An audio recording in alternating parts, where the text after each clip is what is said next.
Hello and welcome everybody. My name is Shrishti Bhatt, a psychologist practicing in Citizen Hospital and De-Addiction Center, also a co-founder of Shambhavi Wellness Clinic, practicing from last 2 years. So today we are going to talk about a very crucial topic, that is narcissistic personality disorder in context about male abuse and the male victims. What is narcissistic personality disorder? It is a disorder wherein a person wants a lot of admiration. They have lack of empathy. They crave for more and more attention and success, and a lot of achievements and envy and manipulation and maybe gaslighting and whatnot. So, how can we identify these traits in a person or maybe in a relationship if we are into one? Or how could we differentiate between that? These are like the common traits or these are a behavioral pattern. Anywhere in a way, if a person is mistreating you, misleading you, manipulating you, or gaslighting you, that is where a person might be having NPD traits. The most common traits are that they usually manipulate the people, gaslight them, talk um, in a pattern wherein you may feel that, oh, I am the victim or I am the bad person. I made them feel bad about something which you didn't do wrong. And do you think that only females do this or only men can feel like that?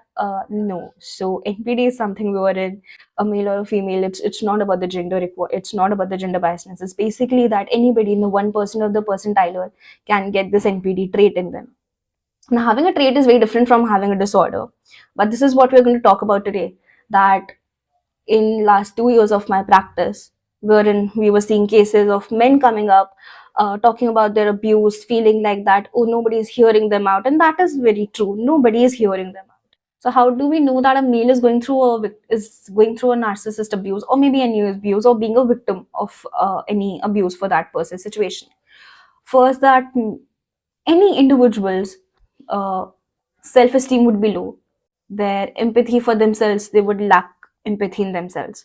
So for a victim, they have a distorted self-image. Their self-image is down, their self-worth is nowhere, the self-confidence is down. And why all this is happening is because the partner which they are with or whom they are with, they make them feel that they literally do not stand anywhere, as the partner who has NPD shows heightened grandiosity. Now, how do we define grandiosity? So grandiosity is where a person feels that, oh, my self-worth is higher than anybody else in this room. They lack empathy. The person with NPD, they do lack empathy. They won't feel any emotions for anybody, let it be for an animal or for a human being or anyone for that matter.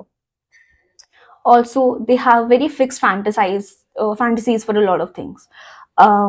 They have a fantasy for power, for admiration, for an ideal love, for an ideal partner, how to be successful, how to have more power. So basically, anywhere you feel that, oh, this is going in a negative per se, is where the NPD stands in. For example, we can also see nowadays that these two cases are floating around a lot on the social media. One is the Atul Subhash case. Everybody is talking about it. And the other is the Puneet Khurana case. And in both the cases, there's one thing which is in common.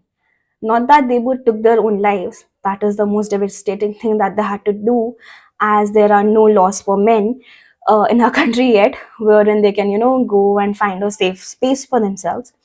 But other than that, the main thing which was like the common grounds for both the cases was that they both were victims. They both were victims of a narcissist pattern and a narcissist partner, wherein they, even though these two men as an individual were doing great, one was an IT tech professional, one was a CEO, both were doing amazing in their lives. What made them feel so bad and so worthless about their lives that they had to, end their own lives? Anyways, talking more about these traits and the patterns, their partners, what they did was they make them feel that, they don't have any self-worth, they don't stand anywhere, they don't have any moral grounds. They were basically envious about whatever they had, putting in false allegations, putting in false beliefs inside of themselves. That is what a narcissist pattern do. Gives you patterns to think about your own habits and concerns that doesn't even bothers them for the first place. Anyhow, these things which their partners did, not totally saying that it was their fault that they did this, But somewhere or the other, it was so mentally traumatizing and pressurizing for them that these two men, as an individual who were doing great in their lives, had to take a devastating step. Coming back about what all men go through, is that in these patterns, there are no laws for them, right? But what they could seek is a mental health help. Maybe we could be there as a professional, as a psychologist, as a mental health counselor, as a mental health profession, right? So we should be there for them when there's nobody for them, and it's only them for themselves.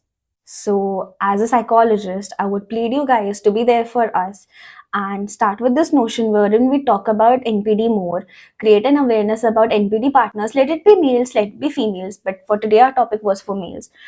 Anyhow, for males or for females, we have to be there so that we know that, somebody is being a victim, or somebody somewhere is going through a lot in their life and are being manipulated or are being a part of narcissistic abuse. So I would like you all to comment down your questions or your queries, or to just connect with us. And the comment section is open up for you. Thank you so much.